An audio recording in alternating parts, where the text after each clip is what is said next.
Então, neste momento, passamos a palavra para Jacobson Santana Trovão, para o painel Dirigentes e Dialogadores da Reunião Mediúnica.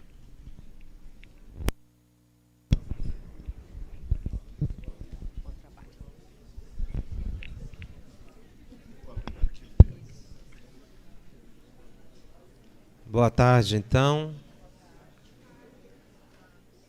Nós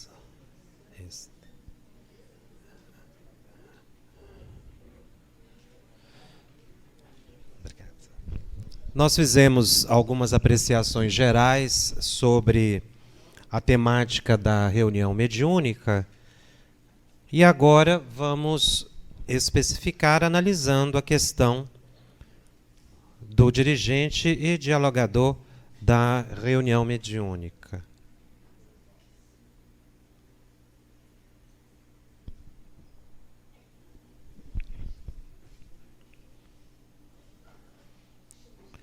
Dirigentes e dialogadores na reunião mediúnica espírita. Parece que não é, Gabriel? Porque a gente acostuma tanto a dizer e passa porque é uma metodologia que Kardec preconizou, da qual nós somos aqueles que estão buscando observar. Kardec, como nós já temos observado pelos nossos estudos, Kardec causou uma modificação exponencial naquilo que se compreendia como reunião de intercâmbio com o mundo espiritual. Aquilo que era uma brincadeira passou a ser pesquisa. Mas a pesquisa, que foi um tempo áureo do trabalho de Allan Kardec, também sofreu modificação de futuro, isso coordenado pelos espíritos superiores, e a reunião de intercâmbio, a reunião mediúnica, ela passou a ser de assistência espiritual. Kardec já havia observado isso, haveria uma evolução. Os centros espíritas deixaram de ser laboratório para se tornarem hospitais, postos de socorro e de atendimento, que era o grande objetivo da espiritualidade.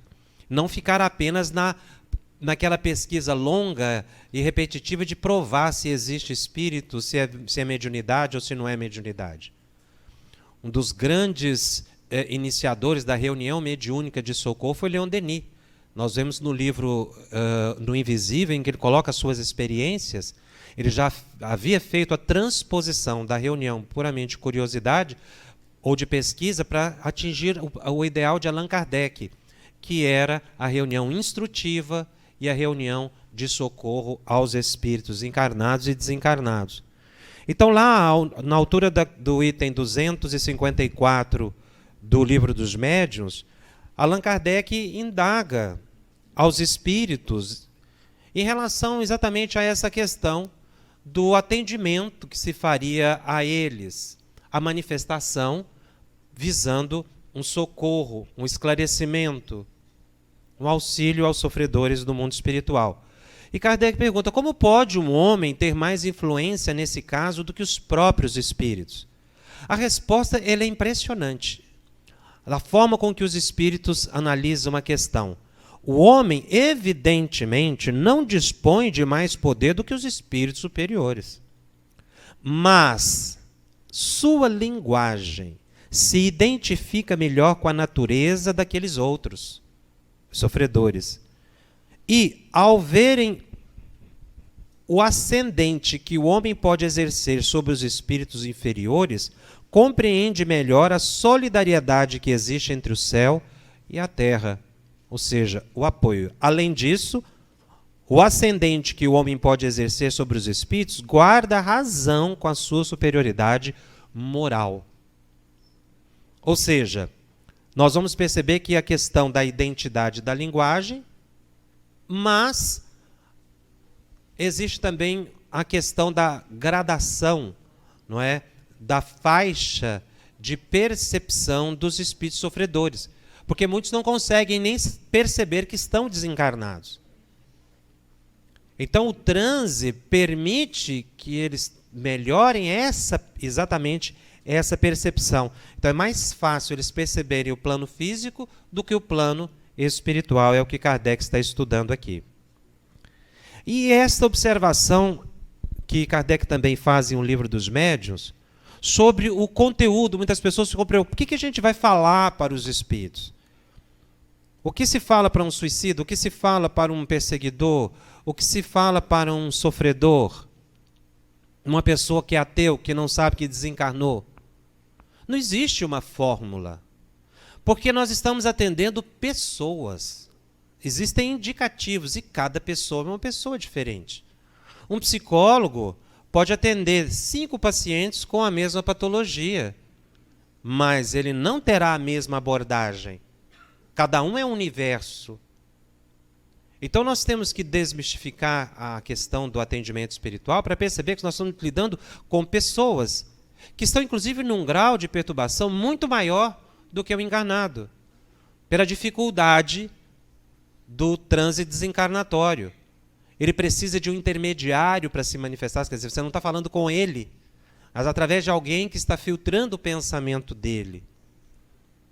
Se nós não compreendermos o fenômeno, todo o conjunto de forças que estão agindo no momento do atendimento ao comunicante, a gente não consegue perceber o que falar, porque não há uma fórmula. Kardec diz isso, só podemos dar daqui alguns conselhos gerais, porque não existe nenhum processo material e principalmente nenhuma fórmula ou palavra sacramental que tenha poder de expulsar os espíritos obsessores. Ou seja, você vai conversar, você vai atender na medida daquilo, do ambiente que se apresentar. Claro, com alguns princípios, algumas regras gerais que auxiliam o trabalho. Mencionando Leon Denis no Invisível, e aqui já adentrando a questão mais específica do dirigente, ele faz uma observação significativa. O diretor do grupo deve ser um homem de dupla enfibratura, assistido por um espírito guia que estabelecerá a ordem no meio oculto, como ele próprio a manterá no meio terrestre e humano. Essas duas direções devem mutuamente completar-se, inspirar-se num pensamento igualmente elevado, unir-se na prossecução de um objetivo comum. A linguagem elevada e poética, não é, de Leon Denis,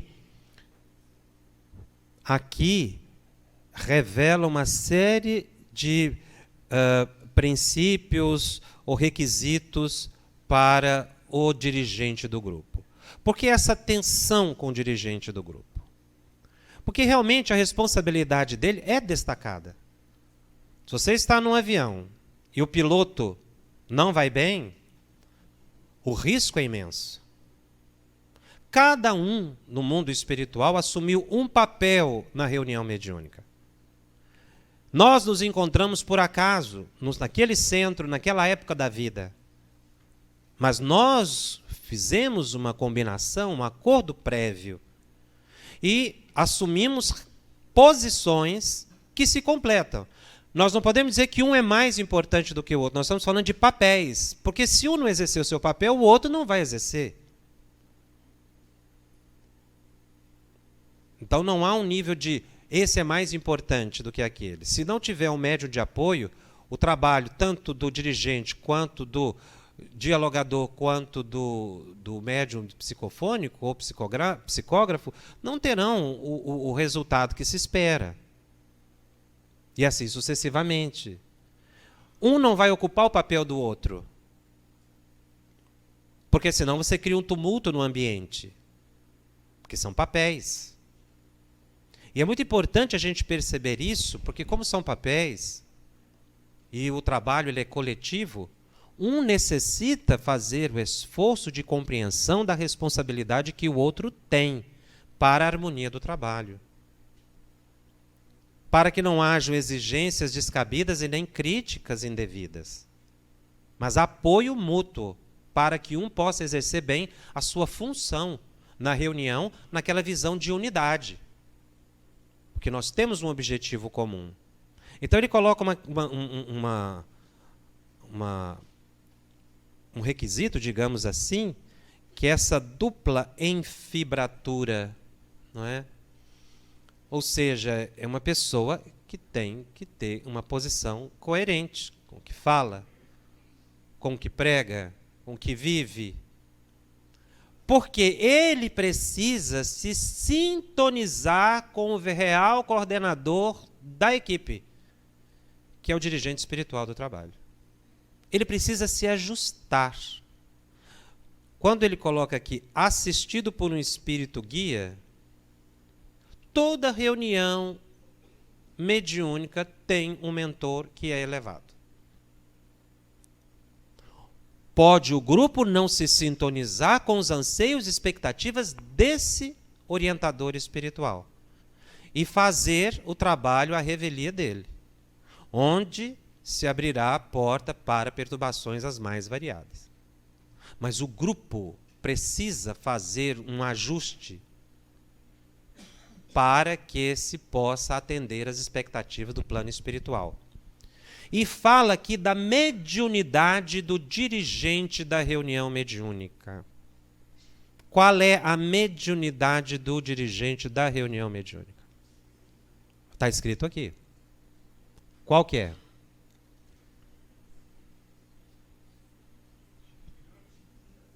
Qual é a mediunidade? A básica. Ele precisa ser vidente? Não. Ele precisa ser médium em corporação? Não. Mas ele deve ser o quê? Intuitivo. Que é a mediunidade que todos temos. Então ele precisa perceber que ele está num trabalho intuitivo. Significando dizer que o trabalho de direção da reunião mediúnica é mediúnico. Normalmente não se percebe isso. Até porque muitas vezes o dirigente cria uma dificuldade com o médium em corporação, por exemplo, porque ele estabelece uma série de exigências aos médiuns, mas não se submete a essas exigências. Por quê? Eu não sou médium. Ele é médium. Porque a gente está usando a palavra médium num sentido muito específico para um tipo de mediunidade. E há um erro aí. Então, eu não me submeto. Aliás, mesmo na fase de desenvolvimento mediúnico, tem aquela pessoa lá que não vê nada, não escuta nada. Já viram esses? Como é que fala? Porta, né? Tem gente que fala assim, eu sou uma porta, eu sou uma pedra. São os mais iludidos. Aqueles que são e não sabem que são médiuns. Aí quando a pessoa não vê nada, não enxerga nada, fala assim, então o que eu vou fazer na reunião? Não, você vai dirigir a reunião, você vai ser o dialogador da reunião. Fortificando uma ideia de que ali não é um trabalho mediúnico. Nós estamos numa reunião mediúnica, todos são médiuns. Ora, o que Leon Denis já mostra aqui? Eles precisam entrar num acordo de sintonia, senão o trabalho vai ter uma condição puramente humana e perturbadora muitas vezes. Precisa haver um trabalho de inspiração permanente. Agora, para que isso aconteça, existem requisitos.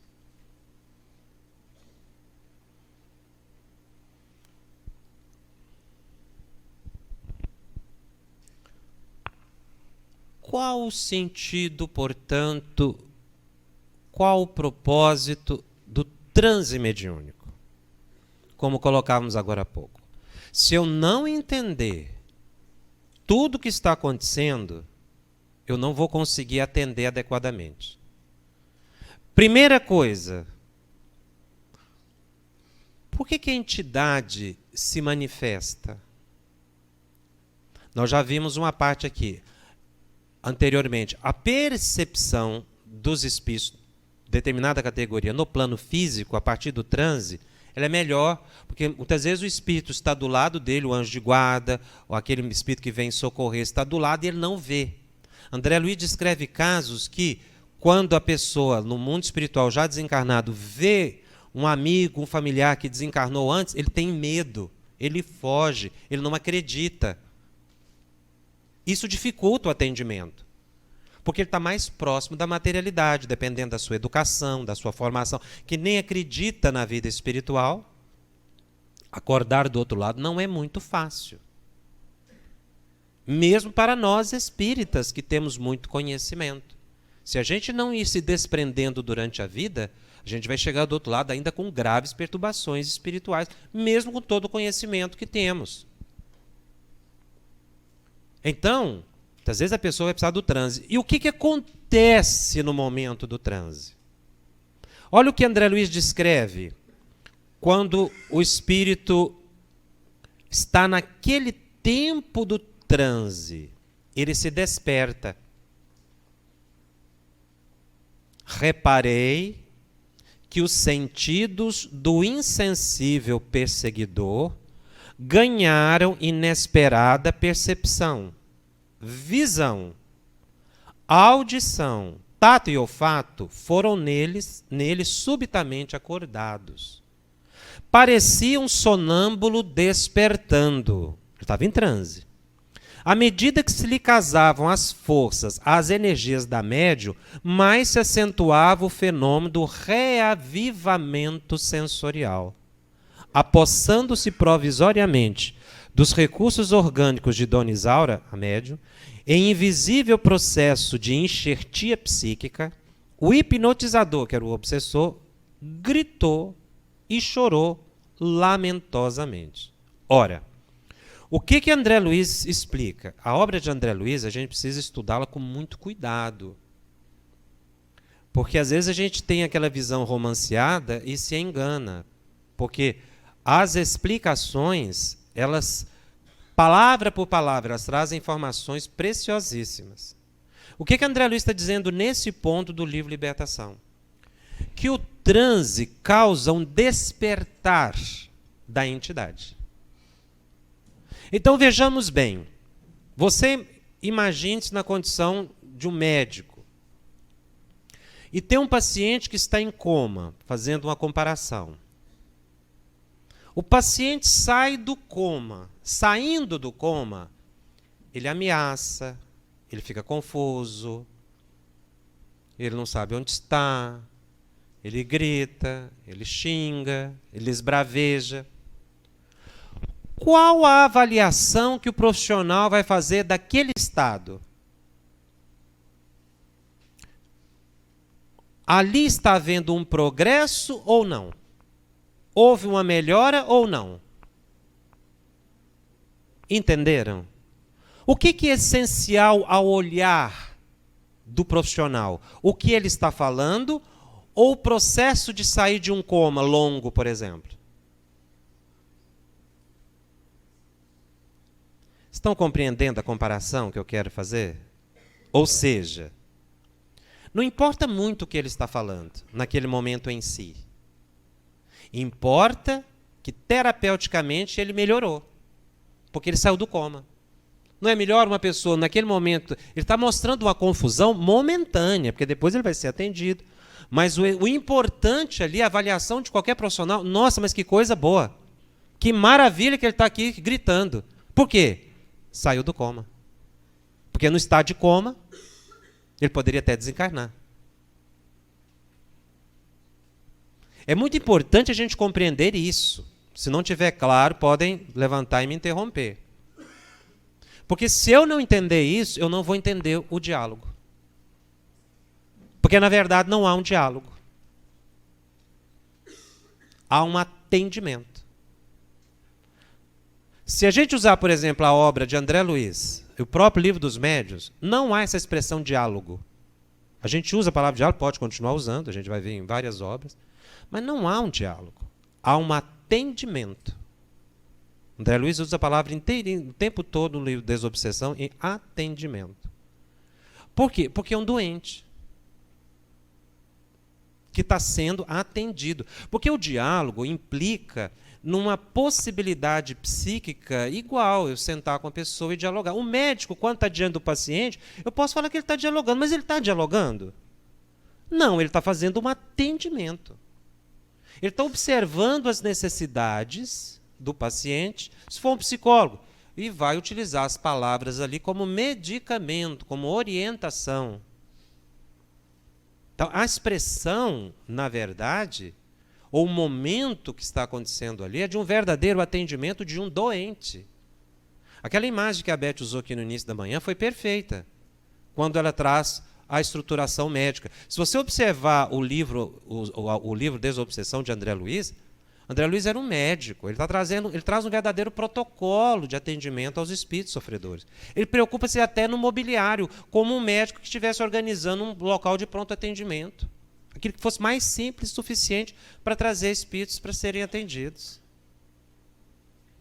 É preciso ampliar o olhar sobre o fenômeno, porque ele está tendo, como André Luiz coloca aqui, um reavivamento sensorial. Por isso que ele está gritando e chorando, porque, na verdade, ele está saindo daquela crise de inconsciência do mundo espiritual, o coma, entre aspas. Então,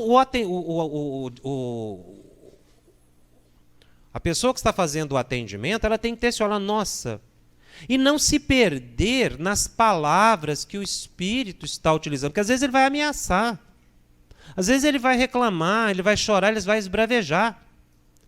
O importante é que ele está em transe e está sendo tratado pelos espíritos que o trouxeram aqui.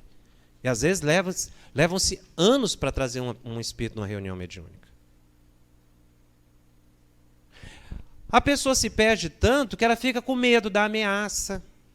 Gente, é uma pessoa enferma que está ameaçando. Ali está um ambiente controlado. A pessoa não sabe o que falar. Por que ela não sabe o que falar? Porque ela não está compreendendo que é um doente que está realinhando o pensamento e a emoção. Eu vou falar aquilo que o momento me determinar, sabendo todo o processo que está acontecendo. É uma pessoa que está despertando. Então, o choro é consequência do despertar. Maravilha, ele está despertando. André Luiz, por exemplo, menciona o tempo de 10 minutos. Nunca se chegou a um consenso sobre o que seriam esses 10 minutos. É porque tem muito médio, alguns falam 15, 20, mas talvez, isso é uma ilação, os 10 minutos seria o tempo suficiente para esse reavivamento, não precisaria mais. Porque depois do atendimento vai continuar de lá. Um suicida, um ateu, um revoltado, você não vai em 10 minutos conseguir tirá-lo daquela ideação. Mas a finalidade não é você convencê-lo, é você atendê-lo. Aí você começa a ter um outro olhar. Sai daquela faixa de doutrinação, porque tem gente que decora texto para falar para todos os espíritos. Eu conheci uma pessoa que falava o mesmo texto para todos os espíritos. Era um texto mais ou menos de 15 a 20 minutos. Às vezes o espírito desincorporava antes. A gente precisava puxar a camisa dele e falar, o espírito já foi. Porque senão ele ia terminar o discurso dele e ia encerrar. Porque ele tinha preparado, decorado as mesmas palavras. Ora, ele não estava entendendo o que estava acontecendo. Ele estava fazendo doutrinação. Não tem como também, num tempo curto de um transe, de você mudar o pensamento da pessoa. Então, por quê? É porque ele está reavivando. Aí ele despertou. A gente vai fazer um atendimento emergencial ali e entregá-lo na mão dos verdadeiros terapeutas, que são os espíritos superiores que trouxeram. Tanto é que o André Luiz usa a expressão enfermagem para nosso trabalho. Nessa visão médica mesmo, que eles dão ao atendimento ao espírito. E algo também que não se percebe, é muito comum as pessoas criarem uma confusão, que o trabalho do dialogador, que a gente usa muito essa expressão, mas que na verdade a locução mais apropriada é médium esclarecedor. Porque o trabalho é mediúnico. E o indivíduo precisa, então, se ajustar pela intuição aos espíritos que estão ali comandando e sabendo do problema do paciente. Na equipe em serviço, diz André Luiz no livro Desobsessão, os médiuns esclarecedores, mantidos sob a condução e inspiração dos benfeitores espirituais, são os orientadores da enfermagem ou da assistência aos sofredores desencarnados. Por que ele não falou que são os médicos? Porque os médicos estão de lá, né? Trouxeram o enfermo, ele entrou em transe, está contando com o apoio da equipe, mais diretamente do esclarecedor, para que ele socorra e depois ele vai voltar. Constituído pelo dirigente do grupo e seus assessores. São eles que os instrutores da vida maior utilizam em sentido direto para o ensinamento ou socorro necessários. Mas a expressão locução médio esclarecedor não foi muito assimilada ainda pelo movimento espírita. A gente quase não ouve as pessoas falando médio esclarecedor. Só fala dialogador. Se a pessoa falar dialogador, mas entender que é médio esclarecedor, não tem problema. A questão é quando a pessoa acha que ela realmente tem que bater boca com o espírito, dialogar, e num diálogo ela tem uma argumentação melhor do que o espírito. E um licântropo? O que você fala para um licântropo? Nada. Mas aquela manifestação não foi exitosa? Muito exitosa. Como todo transe nós podemos dizer que é exitoso. Embora muitas vezes o espírito saia reclamando, desbravejando, mas por quê? Porque ele saiu do coma. Está claro ou confuso isso aí? Porque é uma inversão na percepção do processo. Porque aí as minhas palavras, elas serão terapêuticas. Porque eu estou, mas buscando não a minha pura cerebração, mas um processo intuitivo. Na equipe em serviço, os médiuns esclarecedores, mantidos sob... Isso é uma afirmativa. Mantidos sob a condução e inspiração dos benfeitores. Isso aqui vai mostrar a inspiração. Porque a inspiração é a própria intuição, a diferença é de gradação, né? E André Luiz recomenda a eles, aos médiuns esclarecedores e ao dirigente, guardarem atenção no campo intuitivo, a fim de registrarem com segurança as sugestões e os pensamentos dos benfeitores espirituais que comandam as suas reuniões. Mas se eu não sou médium, se eu sou uma porta, se eu não vejo nada, se eu não sinto nada, compreende? Aí há um engano, né? O problema é que eu não tenho o hábito de prestar atenção nas minhas faculdades mediúnicas. Porque nós aceitamos muito bem uma colocação de Kardec e aceitamos com uma certa reserva uma outra. Quer ver? A questão 459 de O Livro dos Espíritos. Todo mundo sabe de cor. Pergunta e resposta. Se não souber, tem o Google. Vou falando logo. Qual é a pergunta? Influenciam os espíritos em nossos pensamentos e nossos atos? Qual é a resposta? De ordinário são eles que vos dirigem, não é? Não precisa levantar a mão, não, mas quantas pessoas aqui acham que são uma porta, uma pedra, que não vê nada, não sente nada, não vejo nada? Mas você acredita nessa questão. Qual é a definição de médium lá no Livro dos Médiuns? São todo aquele que sofre a influência dos espíritos. A palavra influência é repetida na 459 e depois lá no Livro dos Médiuns. Só que a gente não faz um link. Ora, por que na 459 eu sofro a influência? Porque eu sou médium. Se eu não fosse médium, eu não sofreria influência. Se a minha mente não fosse mediúnica... Agora, Kardec faz a ressalva no Livro dos Médiuns ao dizer que ele estaria utilizando ali a palavra médium para os ostensivos, uma vez que aquela obra tinha essa finalidade de estudo do fenômeno. Mas a palavra médium se aplica a todos. Então a gente aceita 459, mas não se vê médium, o que é um contrassenso. Porque eles só podem nos influenciar porque eu sou médium. Porque se a minha mente não fosse capaz de captar outras mentes, haveria imunidade à obsessão, concorda? Existiriam pessoas imunes à obsessão, porque elas não são capazes de captar nenhum pensamento. Não evoluiriam também, mas não sofreriam obsessão. Porque são as duas grandes provas de que todos nós somos médios, a intuição e a obsessão. Só que como a obsessão é uma violência, a gente percebe com maior facilidade quando está num grau já avançado. Mas a sutilidade da intuição a gente não percebe. Não percebe, mas não quer dizer que não está teleguiado. E o grande perigo do indivíduo é ficar na faixa da 459. A faixa da 459 ela é perigosa, porque a gente não percebe. Porque quem nos dirige, como diz lá, não são os espíritos superiores. Os espíritos superiores não ficam dirigindo, eles nos inspiram. Deixam a opção. Mas se você é uma marionete, é porque está vendo ali um processo obsessivo. E para você perceber, basta avaliar suas próprias tendências. Você vai ver quem é que está do lado, te guiando. A nossa relação com o mundo espiritual é muito próxima. Ainda tem gente que acha que o mundo espiritual é lá em cima. Tem gente que acha que é lá embaixo. Onde é que é o mundo espiritual? O mundo espiritual é aqui.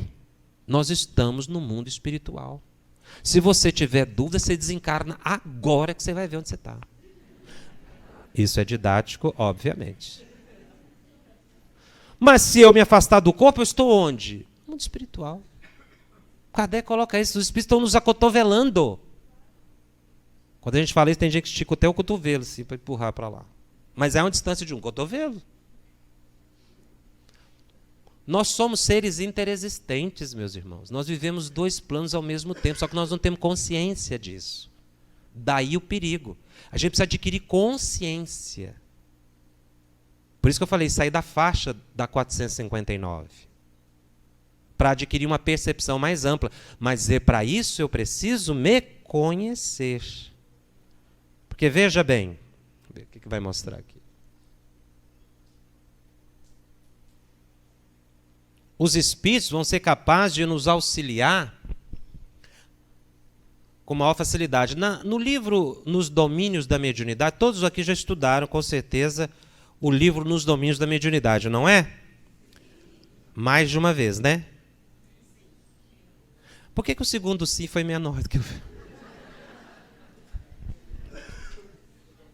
O segundo sim foi um tanto quanto vacilante.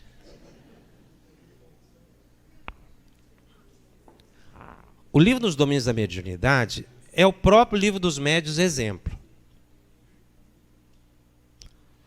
Porque André Luiz passa por todo tipo de reunião mediúnica. Mas ele tem duas reuniões que ele faz um destaque muito grande. A do Raul Silva, que é aquele dos primeiros capítulos, e lá na frente a reunião do Quintino. Depois vocês vão reestudar e dar uma olhada nisso. Na reunião do Raul Silva, ele descreve uma sintonia perfeita entre o dirigente e o dialogador.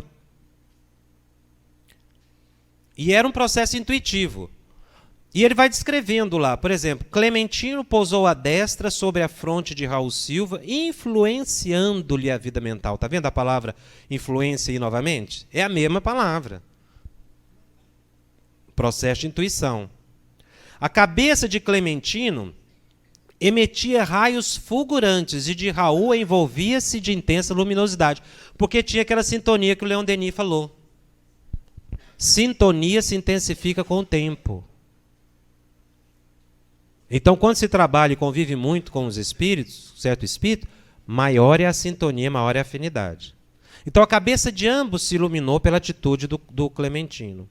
Silva reproduzia o pensamento de Clementino com variações mínimas, para mostrar o nível de sintonia dos dois. O jato de forças mentais de Clementino penetravam pelos poros de Silva com base no plexo solar, atingindo o cérebro pelos nervos. Aqui há toda uma explicação que o tempo não nos permite. Mas o pensamento penetra pelos poros. Por isso é que a pessoa arrepia. Quem já não sentiu um arrepio aqui? Tem gente que fala assim, nossa, arrepiei, parece que tem um espírito aqui do meu lado. Verdade, tem um espírito do seu lado, agora você já sabe. Porque é o processo de penetração. Depois vai atingir o plexo, não é? Solar e outros, e seguir pelo cabo do sistema nervoso para atingir o cérebro e se tornar consciente. As impressões são fracas, indefinidas no momento que penetra e depois sobe. Eu sei que muita gente está me perguntando, algumas pessoas me perguntaram, pessoas já compraram, eu não quero ser indelicado, mas não pretendo ser. Só que no livro que nós trouxemos, o que está sendo vendido, Psicofonia, ele explica, tem um capítulo que explica detalhadamente isso aqui. Ó. Depois vocês podem estudar. E eu sempre recomendo que pegue o livro de André Luiz, porque o importante é estudar o André Luiz. Ali é um resumo, uma compilação para o estudo do André Luiz. Então, lá tem esse transe, que é a manifestação de entidades elevadas, como vários assuntos que foram tratados aqui. Inclusive, esse material também vai ser disponibilizado para o Alexandre e para a Denise, para vocês. Muita gente está copiando, tirando foto, mas vai ter o material aí, e o livro explica com mais detalhes o que não posso falar. Não vai dar tempo para falar. E atentar para que a gente estude a obra com maior observação. Silva sente um eriçar de pele e um agradável calafrio. Foi a hora que o Clementino aproximou e transmitiu mais diretamente os fluidos na hora da reunião mediúnica. Há uma segunda reunião que eu mencionei, a do Quintino. A reunião do Quintino, ao capítulo 27 desse livro, André Luiz chega com o mentor e vê que tem um dirigente espiritual. E o orientador de André Luiz pergunta, e aí, o Quintino já está te ouvindo os esclarecimentos? Ele diz, não, continua surdo. A todo tipo de orientação. E o André Luiz descreve a reunião. Como é que era a reunião? Vários médiuns incorporados no meio das pessoas e as pessoas fazendo ali fila para consulta. E pedindo para solucionar uma série de problemas. Era o problema do processo, o problema do emprego, esse tipo de relação. E André Luiz observou algo muito interessante, que os espíritos estavam em condição inferior aos consulentes. Alguns, inclusive, até apertavam o espírito, dizendo assim, escuta, você não resolveu o problema, mas não é simples, a gente está tentando... Você quer que te dê o endereço novamente? Às vezes você não está achando o endereço. Não, a gente sabe onde é, mas você sabe como é para solucionar. Ah, mas o meu processo está demorando muito. Você tinha que fazer um esforço aí para resolver mais rápido. Aquela situação foi de tal modo chocante que o Hilário, que estava do lado, falou, escuta, mas isso aqui é uma situação de grande exploração. E eles usam uma expressão muito pesada nesse momento. Está lá anotado no livro. Os espíritos, o André Luiz, o Hilário, o orientador, dizem assim, porque usa a palavra André Luiz, mas para simplificar, para não precisar citar vários nomes, né? Aqui está acontecendo um crime. Crime, a palavra é crime, de exploração dos espíritos. E como todo crime, haverá reparação. A coisa não fica assim. Amanhã todos eles vão se reencontrar.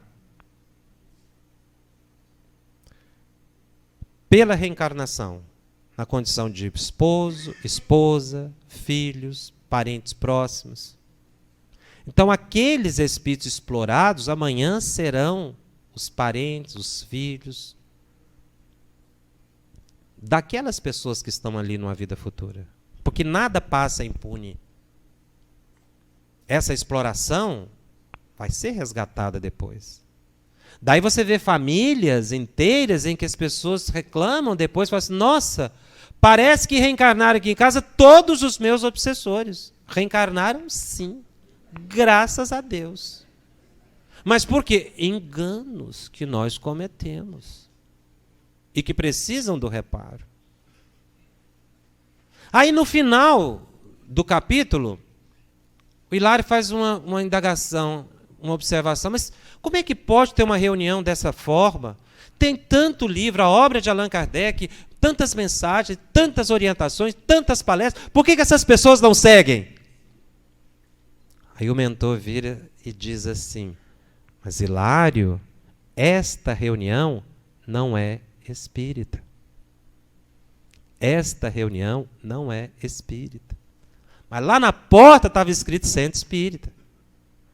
O problema não é o que está escrito na porta e nem o que eu digo que eu sou. O que importa é o que eu faço. Porque tem muita gente que diz que é espírita, mas não segue os preceitos espíritas. Então, eu posso dizer que sou católico, mas se eu não respeitar os ritos da igreja, eu não sou católico. Porque o problema não é de rótulo, é de essência. A reunião aqui não é espírita. Embora tivesse um largo intercâmbio mediúnico. Porque a doutrina veio para sublimar o trabalho da mediunidade. Isso é seríssimo, meus irmãos. Então, eu preciso, se eu sou um adepto espírita, eu tenho que ajustar a reunião que eu participo aos preceitos espíritas, senão eu vou estar fazendo reunião mediúnica, ao meu modo, ao que eu acredito, sob o meu risco e responsabilidade, mas surdo às orientações espirituais.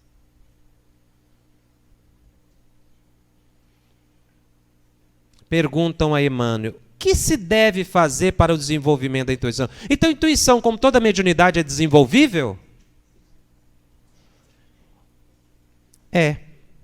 O campo do estudo perseverante, com esforço sincero e meditação sadia, é o grande veículo de amplitude da intuição em todos os seus aspectos. Então, quem é dirigente, médio esclarecedor, precisa apurar a própria mediunidade intuitiva pelo estudo perseverante, esforço sincero, meditação sadia. Precisa fazer meditação. Para que eu possa começar a perceber meus pensamentos. No livro Caminho, Verdade e Vida, Emmanuel dá um roteiro de meditação, um capítulo chamado Na Meditação. Ele ocidentaliza, digamos assim, a técnica oriental de meditação, que é, em geral, de você se isolar e esvaziar o pensamento. Ele orienta que a gente se isole mesmo, deixe os problemas de lado, esqueça as preocupações. E aí, após esse esforço breve, você faz uma prece, pensa em Jesus. Tem lá, depois você vai estudar e ver. Isso é importante ser feito. Todo trabalhador da área da mediunidade. Mas o dirigente, o esclarecedor, para se ajustar e ter facilidade na captação da intuição. E eu vou conseguir perceber, então, se a minha intuição está desenvolvendo? André Luiz diz: qualquer pessoa que saiba manejar a própria atenção, olha o roteiro aqui, observará a mudança, de vez que o nosso pensamento vibra em certo grau de frequência, a concretizar-se em nossa maneira especial de expressão, no círculo dos hábitos e dos pontos de vista, dos modos e do estilo que nos são peculiares. Então, o que eu preciso perceber em mim? Meus hábitos, meus pontos de vista, meus modos e estilos. Quando isso houver uma variação, eu sei que eu estou tendo uma intuição. Positiva ou negativa? Vai depender da sensação. Agora, se eu não perceber meu hábito, eu não percebo a intuição, não percebo a influência. Não percebo, porque ela está no mesmo nível. Eu tenho que perceber a mudança de frequência. Isso é hábito, isso é exercitável. É um esforço que o indivíduo precisa fazer para se ajustar à tarefa da mediunidade.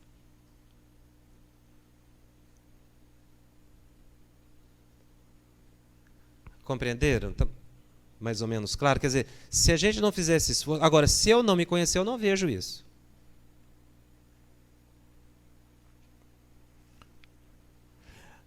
Eu estava dando um curso pela Universidade de São Paulo, um módulo de MBA.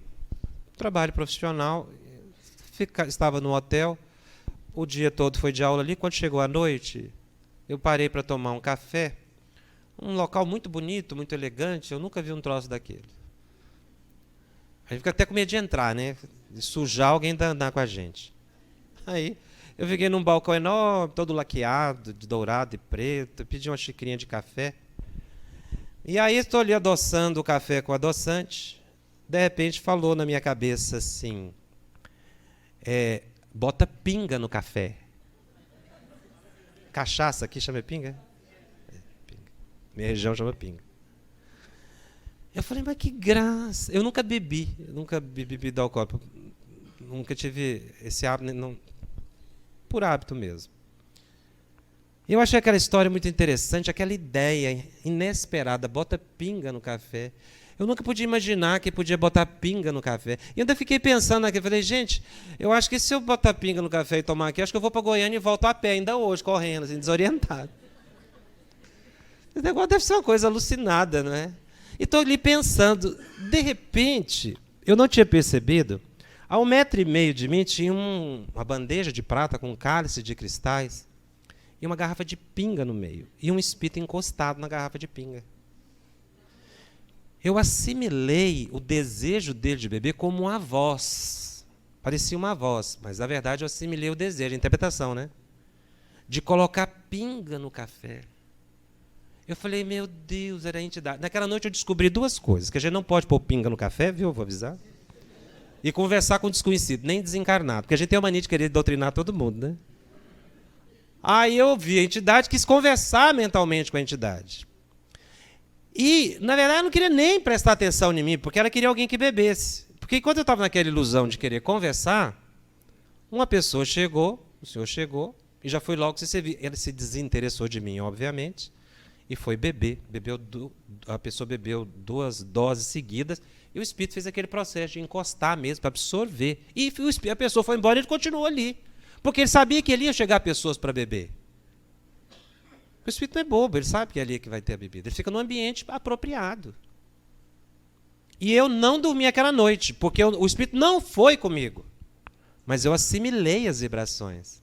Até que eu fiz aquele exercício mental, já era 3 horas da manhã, eu ainda dava mais 8 horas de aula no outro dia, que eram 16 horas o módulo, né? Eu senti muito mal. Aliás, já acontece essa história em muitos lugares. Só teve um que a pessoa falou para mim que põe pinga no café. Ele estava lá no meio, assim, ele deu uma levantada, assim, eu vi que ele levantou meio cambaleante, falou, põe, e é bom demais, e pumba, caiu de novo. Ele estava bebinho. Ouvindo lá, mas ouvindo a palestra, né? Então, se eu tivesse o hábito de beber, não estou me colocando como melhor, não estou metindo juízo de valor, por favor, apenas analisando o fato. Porque eu só percebi porque eu não tinha hábito. Porque se eu tivesse hábito, eu não tinha percebido. Aquilo que é habitual na gente, a gente não percebe a influência. É o que André Luiz fala, eu preciso perceber meus hábitos, meus pontos de vista, porque aí eu vejo a variação. Senão, não vejo a variação. É um exercício que eu preciso fazer para me ajustar à tarefa mediúnica como dirigente ou médium esclarecedor. E tirar essa ideia de que eu estou ali apenas para um exercício de pura cerebração. Não. É mediúnico. E eu tenho que ter um substrato mental suficiente para poder atender àquela demanda. Então, todos nós estamos convidados a fazer esse exercício de estudo, meditação, disciplina, que são os 3 pilares do médium. E agora vamos utilizar a palavra médium, pelo menos ao sairmos daqui, se vendo como médium. E não só como um dirigente ou dialogador, mas médium. E atendendo aos 3 pilares, a perseverança, o estudo e a disciplina. Que são os 3 elementos essenciais para o progresso do indivíduo. O atendimento aos desencarnados, utilizando a expressão de André Luiz, tem aspectos formais e substanciais. Isso se colhe do livro Desobsessão. Lá, André Luiz mostra nos seus variados capítulos que o diálogo ele tem uma fase inicial, uma intermediária e uma final. A fase inicial seria a própria percepção da razão e natureza do atendimento. A intermediária, a aplicação do método evangélico, nós vamos ver, e a fase final, o encaminhamento. A fase inicial, que seria a fase de percepção da razão e natureza do atendimento. Então nós temos que perceber, a entidade é masculina ou feminina? Essas expressões todas de André Luiz. Você está lá, meu irmão, meu irmão, meu irmão, e uma mulher. E de repente eu falo, não sou seu irmão? Eles falam muito isso. E não é mesmo. E a gente acha que o problema é dele. Não, o problema é de quem não está sabendo conversar. Já não chega para uma pessoa falando assim. Ele é uma pessoa enferma que está num processo de despertar. Então a mente dele não está num nível perfeito de lucidez. Para você, tem que tomar cuidado na abordagem. Sabe como ocorreu a desencarnação? Qual a condição pós-desencarnação? Sabe que desencarnou, onde está, quem o conduziu até a sala de sessão? Você pode fazer isso com breves perguntas ou só deixando ele falar um pouquinho no início. Qual é o foco das suas atuais preocupações? O que ele está falando? Então eu tenho que perceber, porque eu estou fazendo um atendimento e com a mente esvaziada o suficiente para começar a captar a intuição. Que é aquele primeiro trabalho que o médium faz. Quando a gente vai entrar em transe, como é que você faz? Você não pensa em nada, você busca esvaziar o pensamento para deixar a ideia chegar, não é? O médium esclarecedor deve fazer a mesma coisa. É prestar atenção e você vai sentir, perceber as ideias que vão chegar. Às vezes você até antevê o que o espírito vai falar. O médium intuitivo, agora, se você entrar em transe, não, porque tem gente que acha que tem que incorporar, né? E é uma questão de especialização. Não dá para eu ser esclarecedor numa reunião e médium de incorporação na outra reunião. Eu não me especializei. O meu papel não é esse. Eu já vi pessoas mudarem de posição. Eram médiuns de incorporação e tornaram-se esclarecedores e vice-versa. É um licântropo, é um suicida, é um obsessor, uma vítima, porque dependendo da condição, vai ser um tipo de abordagem. Inclusive tem que se tomar muito cuidado ao encaminhar o dirigente, qual médium esclarecedor que vai fazer o atendimento. Porque eu vi certa vez um médium esclarecedor iniciante que foi atender um espírito muito violento, estava nesse estado de grave perturbação, com problema com ódio muito grande, e ele tentando aquele chavão do perdoa, perdoa, perdoa, porque é só questão de perdoar. Se perdoar fosse fácil, nós perdoávamos, não perdoávamos? É fácil perdoar? Então por que na reunião mediúnica eu fico mandando todo mundo perdoar? Você tem que ter uma habilidade para perceber o jeito de colocar para a pessoa. Ele tem que ver uma utilidade no perdão e não uma imposição. Porque para nós é assim. Então, o espírito virou para ele e falou assim, então tá certo, você quer que eu perdoo? Ele roubou meu dinheiro, a minha mulher, a minha casa, me levou ao suicídio. Eu vou para dentro da sua casa hoje à noite. Eu vou envolver sua filha. Você tem uma filha, não tem? Eu vou fazer isso, isso e isso com a sua família. E daqui 15 dias você me fala. Esse esclarecedor nunca mais conversou com nenhum espírito. Ele começou a faltar a reunião e acabou abandonando. Ele entrou em pânico. Por quê? Não estava preparado para a tarefa. Ele não estudou o suficiente. Ora, o espírito está despertando, é claro que ele ia falar isso. A abordagem dele já não estava muito boa, o espírito aproveitou, viu a fragilidade dele. Mas o problema é que ele estava numa situação de controle, era uma reunião equilibrada. O espírito não iria fazer aquilo, porque tem a proteção também. E veja, ele estava despertando, estava saindo do coma, ele estava esbravejando aquilo que estava na preocupação. O primeiro que ele visse na frente, ele ia falar 1000 coisas. Era um processo terapêutico. O terapeuta não estava apropriado para a terapia.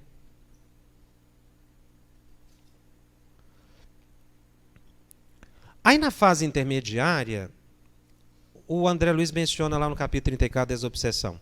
Compreendam os dirigentes e seus assessores que o esclarecimento aos desencarnados sofredores é semelhante à psicoterapia. Semelhante. Porque não dá para você pegar métodos humanos para esse atendimento. E que a reunião é tratamento em grupo. Aquela questão que muitas pessoas têm que incorporar todo o espírito em todas as reuniões. Não, muitas vezes um atendido e outros ouvem. Cabendo-lhes, quando e quanto possível, a aplicação dos métodos evangélicos. André Luiz fica nessa locução, nessa expressão, método evangélico. E aí ele completa, observando ainda que a parte essencial no entendimento, não é atendimento, é entendimento. Se você pegar o significado da palavra entendimento, você vai ver que é um ajuste. O entendimento aqui no sentido de ajuste, não é entender, é um ajuste entre da percepção do esclarecedor com a necessidade do espírito.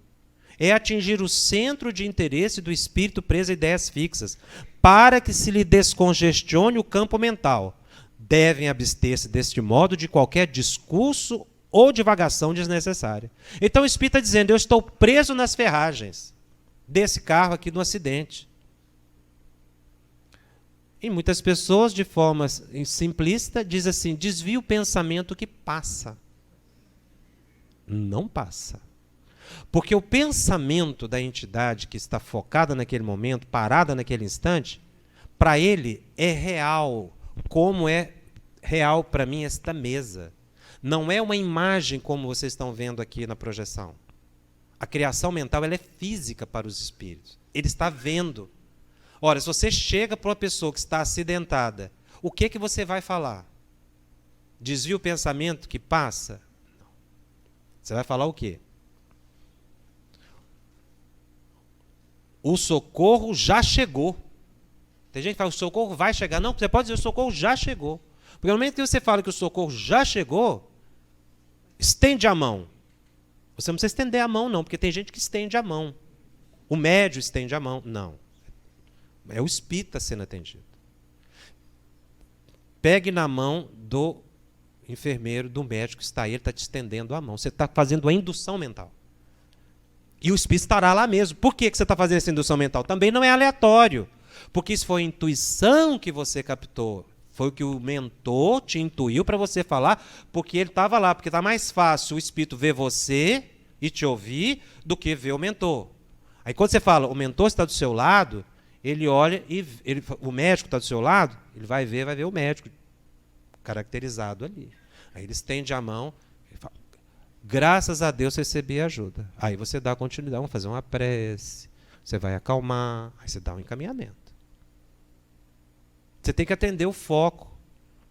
Isso é que é o método evangélico. O método evangélico é você atender a necessidade da pessoa. Às vezes você concordar com a pessoa é uma atitude evangélica.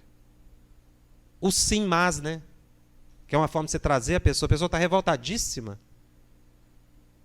Porque ele sofreu mesmo. Aquilo não é uma historinha que ele está contando. Foi a vida dele. Coloque-se no lugar, tem que ter empatia. Todo profissional faz isso. De psiquiatria, de psicologia, ele busca fazer esse exercício sem perder a própria identidade, para entender o que a pessoa está falando. Sim, realmente você tem razão. Se eu estivesse no seu lugar, até acho que você foi muito corajoso. Mas, pronto. Você já puxou ele para o seu lado. É claro que não existe uma fórmula, nós estamos assim, colocando questões, né? Você puxa a pessoa para o seu lado e aí ele vai, olha, mas tem outras coisas, né? Olha o sofrimento que você está. É que fala, mas fulano fez e tal. Pois é. Quer dizer, ele está saindo do coma, ele está despertando e você está colocando um medicamento na mente dele. Qual é o interesse do espírito? Cada frase precisa ser medicamento e bálsamo. Claro que não será possível concordar com todas as exigências que formule. No entanto, não é justo reclamar-lhe entendimento normal, de vez que se acha ainda talvez longe de possuir. É claro, ele é um doente, você está conversando com um doente. Tem hora que você não vai concordar, mas tem hora que você tem que ter aquela habilidade para falar.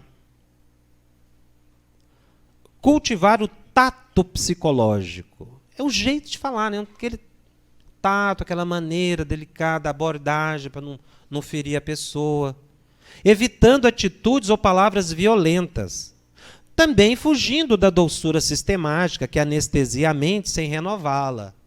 Porque ele ali está expressando uma emoção momentânea que precisa de ser orientada, acalmada, aplacada, na convicção de que é preciso aliar raciocínio e sentimento, compaixão e lógica, a fim de que a aplicação do socorro verbalista alcance o máximo de rendimento. Por que o André Luiz não explica com mais detalhes aqui? Porque o que o Kardec falou, não tem uma fórmula.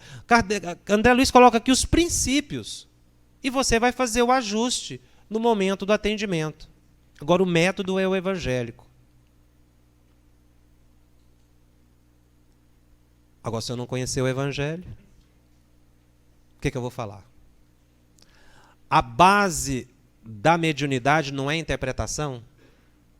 O médium intuitivo não é médium como outro qualquer? Então, o processo de captação dele é interpretativo também. O mentor pode estar do lado tentando transmitir uma ideia e uma palavra, mas se você não tiver conhecimento do evangelho,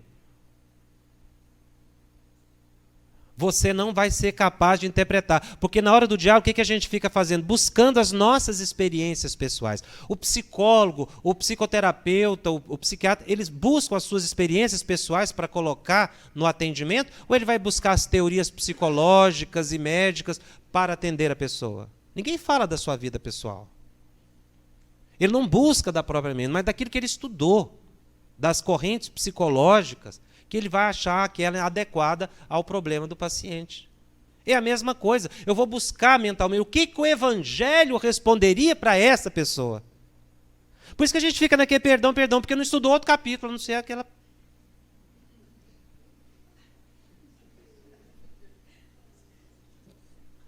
Já foi bom estudar esse.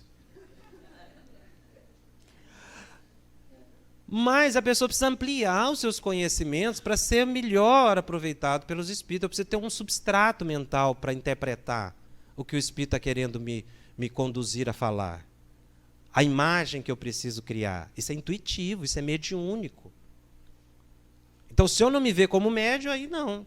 Então, qual outro livro que o esclarecedor das obras básicas tem que ter e o dirigente? Para a tarefa, é claro que a gente tem que conhecer toda a obra da codificação, as 5 obras, mas vamos falar mais especificamente, o livro dos médiuns e o Evangelho segundo o Espiritismo. Esses 2 livros são livros de cabeceira. Eu tenho que estudar um porque é o aspecto formal do fenômeno. E o Evangelho porque é o conteúdo que eu vou falar, é dali que eu vou tirar, é o método evangélico, segundo o André Luiz. Senão, o que eu vou falar? Eu não tenho o que falar.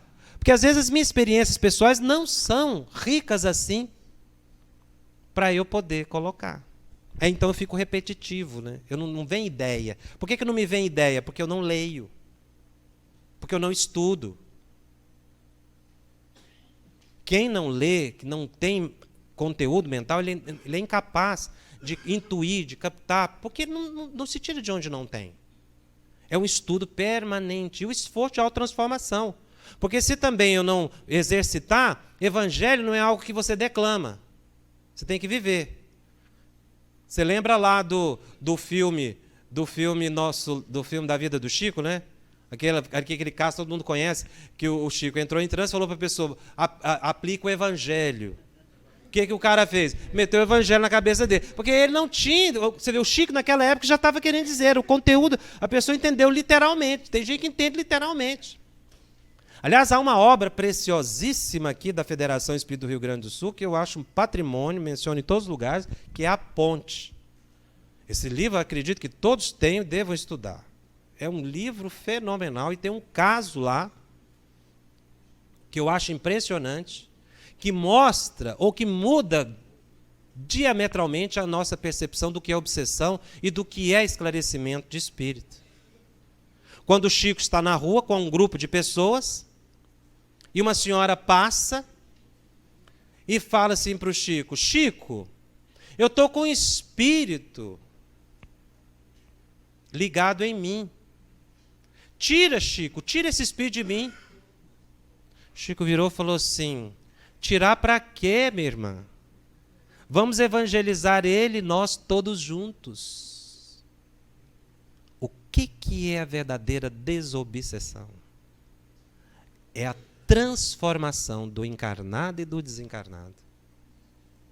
Você vê um caso como esse de uma riqueza que altera a percepção geral do que é desobsessão, que muita gente pensa que é afastamento de influência. Desobsessão nunca foi afastamento de influência. Kardec nunca falou que desobsessão é tirar espíritos. Ele fala o tempo todo que... Por isso que ele fala do esclarecimento, nós lemos no início aqui. Essa transformação emocional, principalmente do encarnado, que às vezes é o grande culpado do problema. Além de outros aspectos que falam de mediunidade no livro A Ponte, que realmente merece um estudo cuidadoso, com orientações preciosíssimas. Caminhando já para o final, a fase final. Aí ele fala algo muito importante, que é a chamada hipnose construtiva. E dá vários exemplos de hipnose construtiva. Sonoterapia, que é o encaminhamento. Por que o encaminhamento? Você vai atender ele 10 minutos, com alguma referência menos ou mais um pouquinho, mas é o tempo do ajuste, do despertar. Você viu que ele despertou, colocou algumas palavras, agora você encaminha, porque é o suficiente. Sonoterapia. Então, meu irmão, agora você vai... Mas não faça como um amigo meu que eu vi numa reunião mediúnica uma vez. O espírito começou assim: ai, graças a Deus eu estou acordando. Nossa, mas que pesadelo. O dialogador falou assim: mas que beleza, meu. Então agora você vai dormir, nós vamos te entregar na... Ele não esperou nem o espírito terminar, botou para dormir e mandou embora de novo. Oh! Pode um negócio desse? Projeções de quadros mentais proveitosos. Agora, quais são os quadros mentais que eu vou improvisar? Não sei, vai depender na hora, intuição. Agora eu preciso estudar o Evangelho, ler as obras, estudar toda a codificação, os romances, a obra de André Luiz, com muito cuidado. Um dos motivos que nós organizamos esse livro, aliás, foram dois. Um porque era autoconhecimento, porque eu sempre trabalhei com mediunidade. E uma coisa me chamou a atenção, com um amigo me contou um caso muito interessante. Ele falou assim, que conheceu o André Luiz, né, pelo nosso lar, ficou apaixonado. Todo mundo apaixonado por André Luiz. E ele começou a ler. Aí foi mensageiros, missionários, eu fui emprestando. Eu fiquei encantado. Com menos de 3 meses, ele já estava lá no E a Vida Continua. Eu falei, gente de Deus, que maravilha.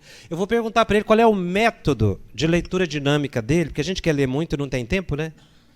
Que ele estava usando para ler, porque ele sabia. Eu perguntava para ele as coisas, ele sabia. Ele falou, Jacob, isso é muito simples. Eu vou lendo. Quando chega a explicação do mentor, eu pulo. Aí eu continuo lendo a história. Eu falei, engraçadinho, você está pulando o mais importante. Ah, mas aquele é muito chato. Pois é a essência. Você vai voltar para nosso lar. Vai reestudar tudo, porque o importante são as...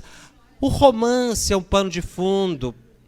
Porque se toda a obra de André Luiz fosse como Mecanismo da Mediunidade ou Evolução em 2 Mundos, era pesadíssimo. Então ele vai colocando as experiências, os casos. A pessoa não presta atenção. Você viu quantas coisas nós lemos aqui? Palavras. De manhã, agora, são palavras que trazem um conceito que, se você passa por cima, o livro Desobsessão é modo de fazer. Eu tenho que olhar palavra por palavra. Tudo isso aqui foi tirado de um capítulo que a gente foi... Mas se você... Desobsessão você lê numa sentada, mas não é assim que se estuda. Improvisação de ideias, improvisação de ideias, quer dizer, intuição, né? Do ponto de vista de reeducação. Aí sim você vai falar da calma, da compreensão, mas dentro de um contexto equilibrado. Sugestão de produção e ministração de medicamento. Não dá medicamento, água na boca do médium, não. Porque tem gente que dá e eu já vi médium engasgar. Meu irmão, agora eu vou te dar um remédio. Aí vai lá, pega o copinho, serve, na maior fé e ingenuidade. Bota na boca do médium, tem médium que bebe. Então, não é o médium que vai beber. Aliás, tem médium que incorpora e abraça, né, as pessoas, como se o espírito estivesse abraçando. Recursos de contenção também, porque há casos em que o espírito precisa ser entregue aos vigilantes do ambiente, em favor do dizer. Olha a habilidade de André Luiz, essa expressão dele. Recurso de contenção em favor, não é contra. A contenção é a favor, é a benefício dos desencarnados que se mostrem menos acessíveis à enfermagem do grupo. É um tema realmente bastante amplo e a gente vai ficando por aqui. Muito obrigado aí também pela atenção.